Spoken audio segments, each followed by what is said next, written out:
Peg ਤੇ ਇੱਕ ਗਾਣਾ ਲਿਖਿਆ ਸੀ ਹਾਂ ਆਉਣ ਤੇ ਉਹ ਰਿਲੀਜ਼ ਨਹੀਂ ਹੋਇਆ ਹੂੰ ਤੇ ਉਹ ਕਰਾਂਗੇ ਅੱਗੇ ਕਿਸੇ ਐਲਬਮ 'ਚ ਪਾਵਾਂਗੇ। ਹੋ ਪੈਗ ਲਾ ਕੇ ਬੰਦਾ ਬਣ ਜਾਵੇ ਦੇਵਤਾ ਫਿਰ ਸੱਚ ਬੋਲਦਾ। ਹਾਂ ਫਿਕਰਾਂ ਦੀ ਪੰਡ ਸਿਰੋਂ ਲਾ ਕੇ ਰੱਖਦੇ ਭੋਰਾ ਵੀ ਨਹੀਂ ਗੌਲਦਾ।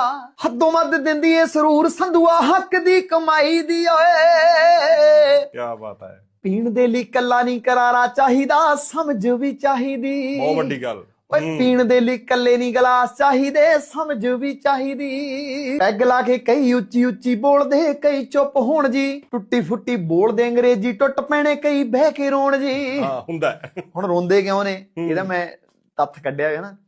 ਉਹ ਕਹਿੰਦਾ ਛੱਡ ਕੇ ਗਈ ਸੀ ਜਿਹੜੀ ਅੱਧ ਵਿਚਕਾਰ ਪੀੜਿਓ ਜੁਦਾਈ ਦੀ ਓਏ।